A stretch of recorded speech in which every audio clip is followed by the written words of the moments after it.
Ce programme vous est présenté en partenariat avec la Mutuelle Saint-Martin, la santé partagée.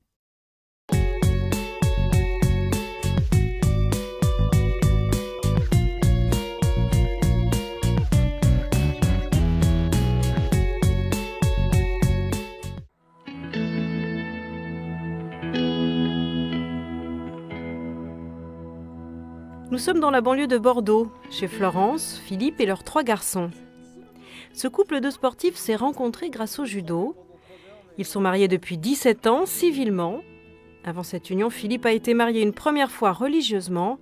Pratiquant, il connaissait bien la position de l'Église par rapport au divorce et au remariage. Aujourd'hui, il l'accepte, mais cela n'a pas toujours été le cas. Au départ, j'ai communié et puis j'ai fait un pèlerinage des pères de famille à Verdelais, où là, il y a eu le Saint-Esprit m'est tombé un peu dessus et j'ai eu cette révélation où ça a été stop, quoi. Il faut rester en conformité, quoi. Et donc depuis 10 ans, j'assume pleinement ma position, ce que je suis, et je la défends parce que c'est la parole du Christ et que c'est ce qui nous fait avancer et qu'on n'a pas à remettre en cause ce qui a été dit et ce qui a été écrit. De son côté, Florence était célibataire avant de se marier avec Philippe. Elle aussi avait connaissance de l'enseignement de l'Église. Si ne plus communier ou ne plus pouvoir recevoir l'absolution lui manque aujourd'hui, d'autres choses peuvent être parfois tout aussi douloureuses. Le mot adultère, c'est dur, c'est un mot qui est quand même difficile.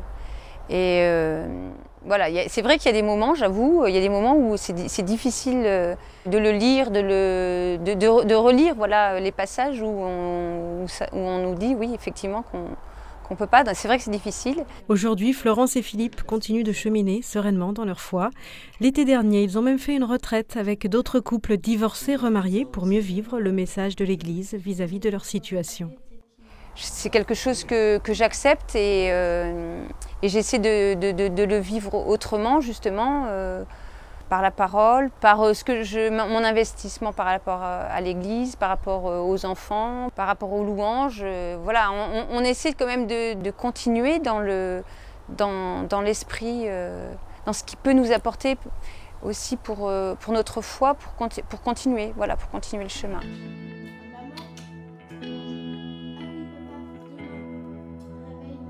Dieu a fait alliance avec chacun et chacune d'entre nous dans le baptême, si nous sommes baptisés, et dans le mariage en particulier, pour nous enseigner la vérité de l'amour. C'est ça la question.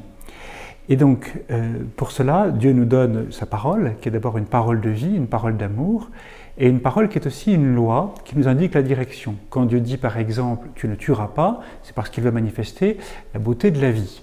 De même, quand il dit « tu ne commettras pas d'adultère », c'est parce qu'il manifeste l'importance de la fidélité dans l'amour. Nous croyons que quand l'homme et la femme se sont donnés vraiment l'un à l'autre, même si après il y a eu des tensions, des difficultés, mais si c'est un vrai mariage, que Dieu a uni, les personnes sont profondément liées et elles ne peuvent pas à quelqu'un d'autre faire la même promesse. C'est quelque chose qui n'est pas complètement juste, qui n'est pas complètement vrai. Si j'ai fait une promesse pour toujours à quelqu'un, chérie, je t'aime et c'est pour la vie, et que l'autre a fait la même promesse, alors on est liés. Alors parfois les gens viennent parce qu'ils sont mal par rapport à la position de l'Église ou qu'ils veulent comprendre comment avancer. Moi, je ne leur donne pas des réponses toutes faites sur ce qu'il faut qu'ils fassent aujourd'hui. Ce qui m'intéresse, c'est de les accompagner dans un chemin de vérité par rapport à la personne du Christ. Donc on va prendre son temps. D'abord, est-ce que vous priez? Est-ce que vous lisez la parole de Dieu? Est-ce que vous lui faites confiance? Et donc c'est un chemin de confiance avec la personne du Christ qui va s'établir progressivement jusqu'à creuser la question du mariage, qui est quand même la question donc de la valeur de leur premier mariage, de la situation présente, du sens du mariage, du sens de la sexualité, de creuser tout ça avec eux, pour qu'eux-mêmes ils en comprennent le sens et qu'ils prennent les décisions pour s'ajuster au fur et à mesure. La foi, c'est pas un bloc de commandements qui vous tombe sur les épaules, c'est un chemin avec la personne du Christ.